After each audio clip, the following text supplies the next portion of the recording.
আমাকে ছেড়ে দিন না। আমি তোকে ছাড়তেও পারি, কিন্তু তার জন্য দুটো শর্ত আছে। হ্যালো, আনন্দ উপচে পড়ছে মনে হচ্ছে। কে বলছেন? যেই বলি, এই যে এত হাসি আনন্দ, এগুলো বেশি দিন সইবে তো? দাদা, প্ল্যানটা তোমার কাছে পরিষ্কার তো? একদম, যত তাড়াতাড়ি সম্ভব আমি ননটাকে ছাড়ার ব্যবস্থা করছি। তোমাকে আরো একটা কাজ করতে হবে। বলো। বাকি ক্রিমিনালগুলোকে অন্য জায়গায় সরিয়ে দিতে হবে। আর হ্যাঁ, এক জায়গায় বেশি দিন রাখা যাবে না। আমিও সেটা ভেবেছি। আমি দুটো সেফ জায়গা খুঁজে বার করছি, আমি দেখছি। তুমি একদম চিন্তা করো না। চিন্তা তো হতেই হবে দাদা। চিন্তা করছি কারণ সমস্ত শক্তি লাগিয়ে দেবে অভিরূপ মুখার্জি ওদের ধরার জন্য। কারণ এই মুহূর্তে অভিরূপ মুখার্জির কাছে ওরা সব থেকে বড় থ্রেট। আমি তোমায় কথা দিচ্ছি দুর্গা, অভিরূপ মুখার্জি ওদের ছুঁতেও পারবে না। কিন্তু আরো একটা চিন্তার ব্যাপার আছে দাদা। কি? ওরা মরিয়া হয়ে আছে, ওদের না পেলে কিন্তু। এবার আমার দিকে হাত বাড়াবে, তাই তো? হ্যাঁ দাদা। তোমার কাছের লোক হওয়ার জন্য এই সম্ভাবনাটা অনেক আগের দিকেই ছিল। আমি তার জন্য সব সময় তৈরি থাকি। আমি অনেক কিছু হারিয়েছি দাদা, অনেক ক্ষতি সহ্য করেছি। এবার যদি আর কিছু হয় তাহলে আমি আর মেনে নিতে পারবো না। ইমোশনাল হয়েও না দুর্গা, নিজেকে শক্ত করো। হ্যাঁ, আমাকে শক্তই হতে হবে। ওই অভিরূপ মুখার্জিকে কাঠগড়ায় এনে দাঁড় করাতে হবে আমায়। অভিরূপ মুখার্জি প্রমাণ লোপাটের চেষ্টা করবেই। আদালতে পৌঁছানোর আগে পর্যন্ত ওই ক্রিমিনালগুলোকে এমন জায়গায় লুকিয়ে রাখবো যে কাকপক্ষীয় টের পাবে না।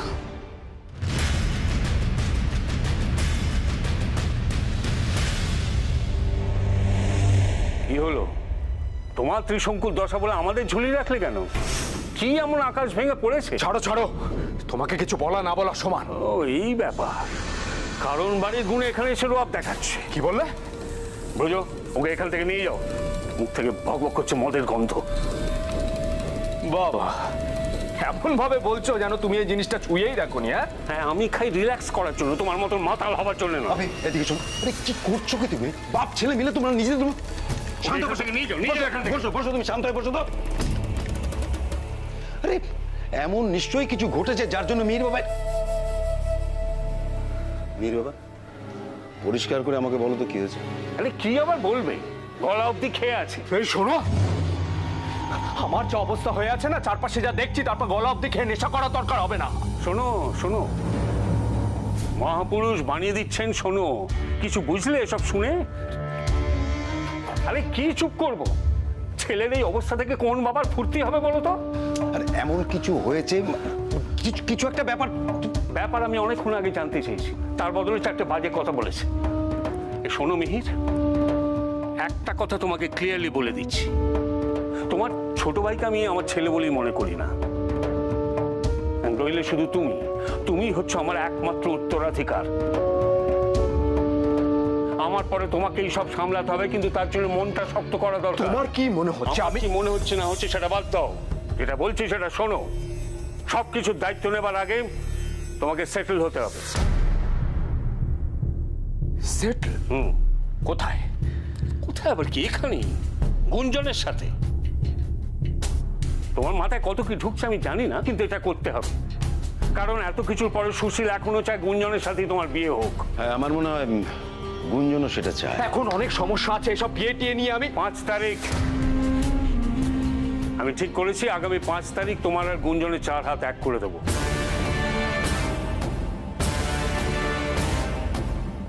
হোয়াট? কিন্তু বাবা, তুমি আগে আমাকে কিছু ধরে নাও এখনই ঠিক করলাম। আর হ্যাঁ, এই বিয়ের ব্যাপারটা যেন আমাদের 3 জনের মধ্যেই থাকে। Be careful.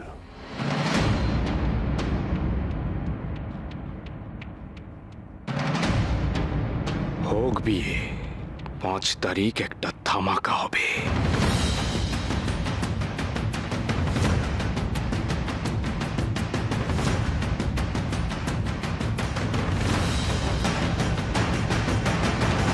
এই বিয়ের ব্যাপারটা তুমি মিহিরকে আগে থেকে না জানালেই পারতে।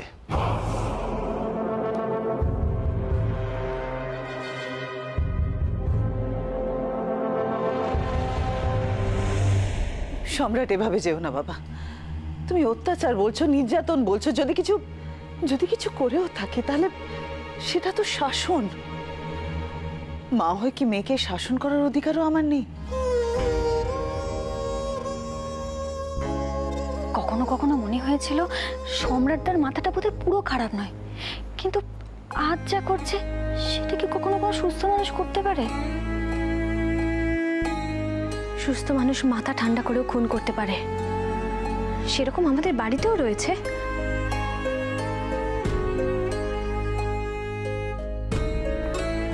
সম্রাট, এই বাড়িতে এখন অনি দুর্গারা ফিরে এসেছে। তুমি একটা দিন এ বাড়িতে থেকে দেখো, এই বাড়ির পরিবেশটা একদম বদলে গেছে। কেউ এখন এখানে অশান্তি করে না সব সময়।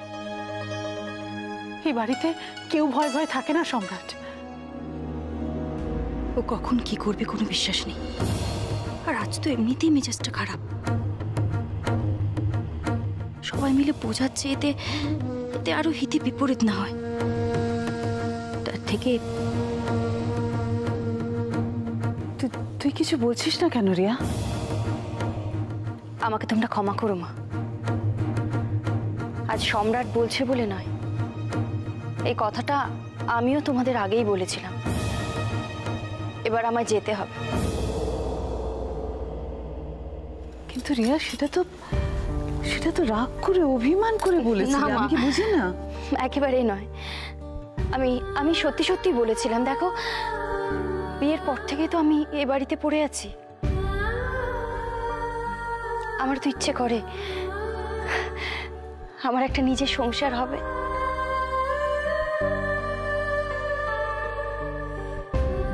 আমি সম্রাটের সাথে যাব মা, আজ এক্ষুনি।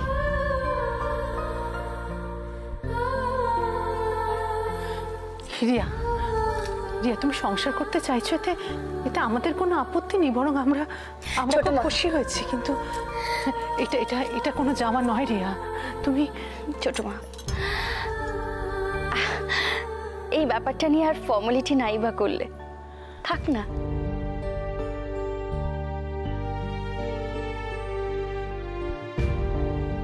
চলো সম্রাট, আর দেরি করো না, এসো। বর্তি, সম্রাটের যে এখন যা মানসিক অবস্থা, তাতে ওর সঙ্গে রিয়াকে ছাড়াটা মোটেই ঠিক হবে না বর্তি। কিন্তু আমি কি করতে পারি? কি হলো, কি এত ভাবছো বলো তো?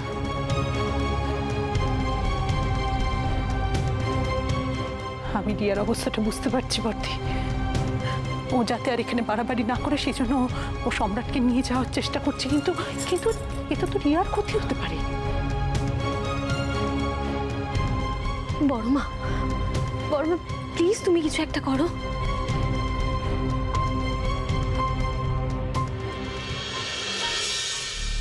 সম্রাট, তুমি যখন রিয়াকে নিয়ে যাবে বলে ঠিক করেই নিয়েছো, তখন তো আমার আর কিছু বলার অধিকার নেই। তবে আমি তোমাকে একটা অনুরোধ করব বাবা।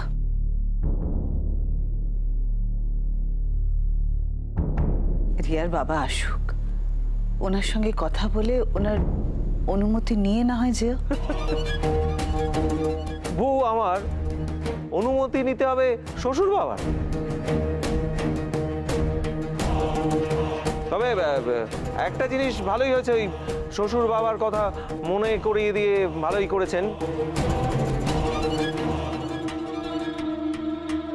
উনি আমার বাবার কাছ থেকে অনেকগুলো টাকা ধার করেছেন।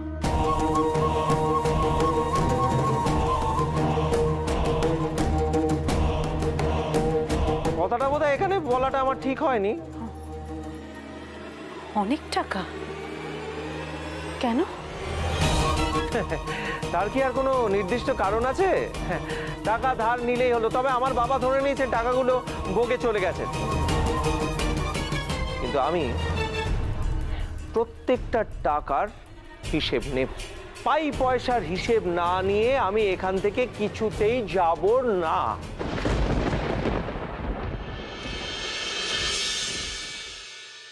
বৌনি, এই যে অনিপ, অনিপ, এসব কি এনেছো? তোমার সব জিনিসপত্র দেখো তো সব ঠিক আছে নাকি? অনিপ, কোনো মানে হয় এগুলোর? এসবের কিন্তু কোনো দরকার ছিল না। আমি এগুলো প্রয়োজন মতো ধীরে ধীরে কিনে নিতে পারতাম। এইসব আমাকে বলে কোনো লাভ নেই। মুখ্যমন্ত্রীর অর্ডার আমি শুধু ফলো করেছি। তোমার যদি কিছু বলতে হয় তাহলে তুমি মুখ্যমন্ত্রীকে বলো, বুঝেছো? তুমি এগুলো মজা করে বলছো আমি জানি, আমি সত্যিই বলছি এসবের কোনো দরকার ছিল না।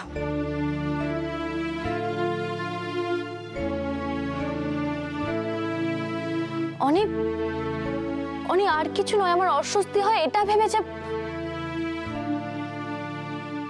বৌমনি, তুমি সামান্য ব্যাপারগুলোতে এত অস্বস্তি ফিল কেন করো বলো তো?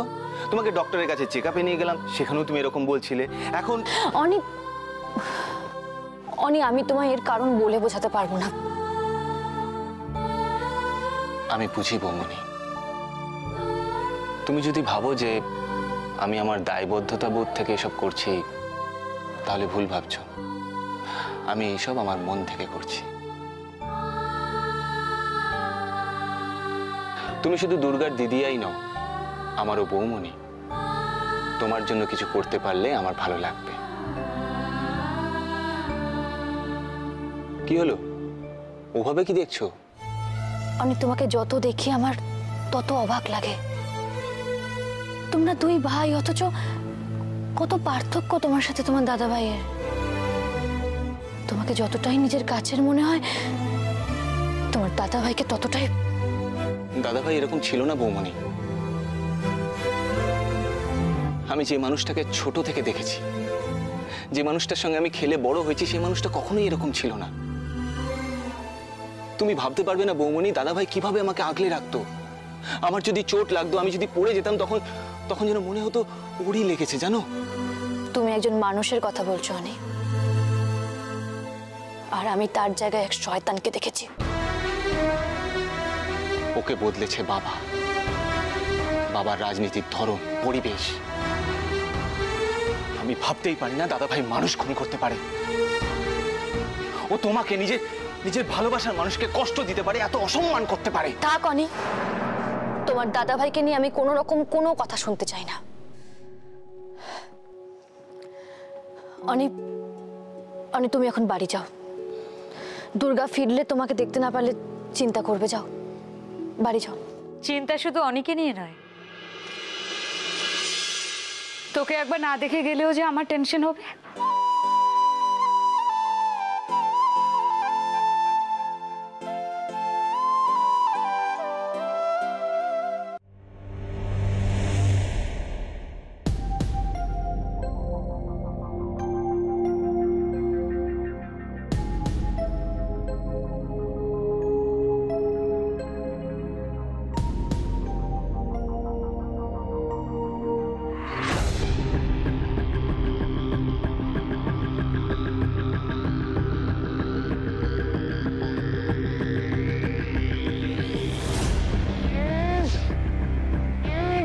এই, ওর মুখটা খুলে দাও। আলোটা বন্ধ করুন, কানা হয়ে যাবো তো।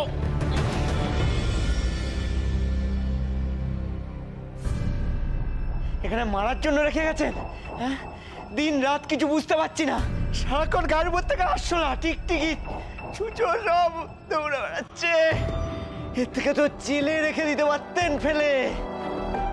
জেলে ফেলে রাখলে তোর বাবারাই লোক দিয়ে মারিয়ে দিত। এই, ওকে জল দাও। নে নে নে, জলটা খেয়ে নে। না স্যার, না না না, আমি জল খেতে চাই না। আমি আমি হাওয়া হাওয়া খেতে চাই একটু sir. Sir sir sir sir, আমি কিছু করিনি স্যার, আপনি তো জানেন স্যার। আমি কিছু করিনি স্যার, আমাকে ছেড়ে দিন। আপনি তো সব জানেন কারা করেছে স্যার। বাইরে তোর খোঁজ চলছে, ছাড়লেও তুই মরবি।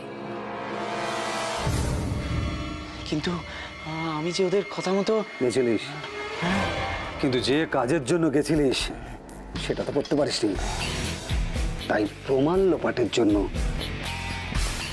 তোকে তো মারবেই। স্যার স্যার আপনি আমাকে বাঁচান স্যার, আমাকে ছেড়ে দিন স্যার, আপনি আমাকে বাঁচান, আপনি আমাকে বাঁচান স্যার। আমি তোকে ছাড়তেও পারি, আবার আমিই তোকে বাঁচাতে পারি,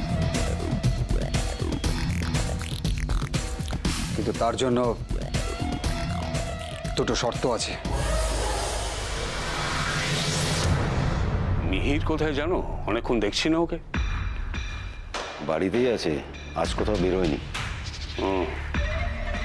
এই বিয়েটা নিয়ে বোধহয় খুব চিন্তায় আছে। মিহির বাবাকে হুট করে বিয়ের কথাটা তুমি না বললেই ভালো করতে। আরে আজ না হোক কাল তো বলতেই হতো। যাই হোক, তুমি ওকে বোঝাবার চেষ্টা করো যে এই বিয়েটা করা কেন জরুরি। আরে বোঝানোর বয়স আছে নাকি ও যেটা ভালো বুঝবে সেটাই করবে। না না, তা করলে হবে না। সুশীল গুচ্ছ টাকা খরচ করেছে আমাকে জেল থেকে বাইরে বার করতে। এবার যদি বিয়েটা না হয় তাহলে ভবিষ্যতে কোনো হেল্প পাওয়া যাবে না ওর কাছ থেকে, উল্টে বাঁশ দিতে পারে। মিহিরকে নিয়ে এত চাপ কোনোদিনই ছিল না, কিন্তু ওর যে অবস্থা দেখছি ঠিক ভরসা করা যাচ্ছে না। যদি বোঝাতে নাও পারো, নজর রাখো ওর ওপর। আমার মনে হচ্ছে যে না, থাকবে কেন? কি মনে হচ্ছে বলো? ওই চারুলতা কাটার মতো বিধে আছে মেয়ের বুকে। তোমার মনে নেই কিডন্যাপিং এর সময় কিভাবে মিহির এসে তোমাকে চারুকে তুমি তুলেছো তাই তো? আরে কোথায় চারু? ছাড়ো ছাড়ো কে? আমি জানতে চাই চারু কোথায়, বলো না হলে কিন্তু। আবার সেই ঘুরে ফিরে চারু। কি মধু যে আছে ওই মেয়েটার মধ্যে। আরে মধু না থাকলেও পেয়ে হারানোর জ্বালাটা তো আছে অভি। এই চারুলতা মীর বাবার কাছ থেকে অনেক দূরে চলে গিয়ে কিন্তু ব্যাপারটা এই জায়গায় এসছে। ঠিক আছে, তুমি যখন বলছো আমি একবার চেষ্টা করে দেখবো। চারুকে ভোলানোর চেষ্টা করো না, বরং গুঞ্জনকে ওর মাথায় ঢোকানোর চেষ্টা করো। চারু মনের ব্যাপার অভি, গুঞ্জনকে মাথায় ঢুকিয়ে কোনো লাভ হবে কি? সাধে কি বলি অপদার্থ। আরে আমার ছেলে কোথায় কোলে বগলে 10-12টা মেয়ে নিয়ে ঘুরবি তা না, ওই পড়ে আছে একটা কেউ মেয়ের পেছনে। ওই একটা মেয়ে কিন্তু মিহির বাবাকে ফিরিয়ে দিয়েছে, আর সেটা মিহির বাবা নিতে পারছে না। তা নিতে পারছে না যখন, তখন কিছু একটা করুক। ঘরে বসে গুমড়োচ্ছে কেন? কারণ চারুলতার প্রতি মিহির বাবার ভালোবাসা এখনো রয়ে গেছে। তাই যদি হয় তাহলে ওই কিছুটা ভালোবাসা টুথপেস্টের মতন টিপে ওর মধ্যে থেকে বের করে দিতে হবে। মনের ব্যাপার এত সহজে হবে না অভি। এই তুমি তো ব্যাচেলার মানুষ, তুমি এত মন ঠন ভালোবাসা ঠালোবাসার কথা বলছো কি করে বলো দেখিনি? নাকি তলে তলে কাউকে মন দিয়ে বসে আছো? কি ব্রজেশ্বর? বল না বল না বল না, অঞ্জনদা কি সুখবর দিয়েছে আমিও একটু শুনি, বল। আমি মানে ধ্যাৎ, ওরকম উত্তেজিত হয়ে ছুটে এলি আর এখন হোঁচট খাচ্ছিস, বল না কি হয়েছে। উত্তেজিত তো তুমিও কিছু কম নয় দুর্গা। দিদিয়া খুশি, দিদিয়া আপ্লুত, সেই দেখে তুমিও যে এত খুশি হলে যে ঘরের মধ্যে যে একজন আছে সেটা ভুলেই গেলে। এই শোন, আমাদের দুজনে ব্যক্তিগত ব্যাপারে অন্য একজন কথা বলছে কেন বলতো? আমার অধিকার আছে, ইয়েস আমার অধিকার আছে, কারণ আমি তো না মানে তোমাদের দুজনেরই এত কাছের একজন না, তাই মানে কতটা কাছের সেটা কিন্তু আমি প্রমাণ করতে পারি।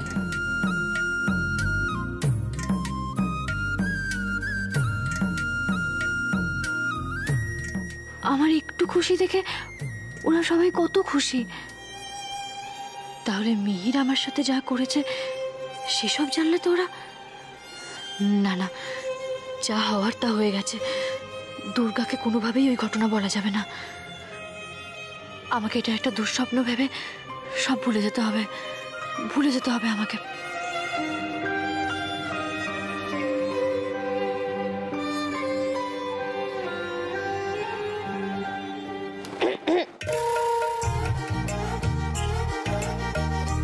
বাবা, এই ঘরের মধ্যে যে তোমরা দুজন ছাড়া আরো একজন আছে সেটা তো তোমরা ভুলেই গেছো। আমার খবর নিতে এসে তো দেখছি এখানে অন্য খবর তৈরি হচ্ছে। যা কি যে বলিস না দিদিরা তুই। আমি তো এটাই চাই ছুটকি, তোরা দুজনে একসাথে মিলেমিশে আনন্দ করে খুনছুটি করে সুখী থাক, ভালো থাক। দিদিরা দুজনে হয়তো সুখে থাকা যায়, কিন্তু আনন্দে থাকতে গেলে সবাইকে একসাথে মিলে থাকতে হয়। আর আমি যদি আনন্দে থাকতে চাই তাহলে তুই, আমাদের এই ছোট্ট পুচকুটা, আমাদের সবাইকে একসাথে থাকতে হবে। হ্যাঁ বৌমনি, আমাদের পুচকিও তো খুব শীঘ্রই ল্যান্ড করতে। হ্যাঁ বৌমনি, তুমি বলে দাও তো কথাটা। দিদিয়া, দিদিয়া তাই দিদিয়া।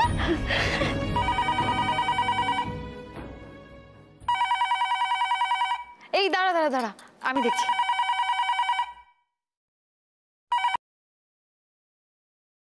হ্যালো, আনন্দ উপচে পড়ছে মনে হচ্ছে।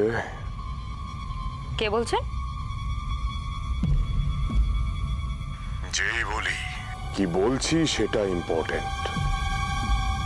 এই যে এত হাসি, আনন্দ,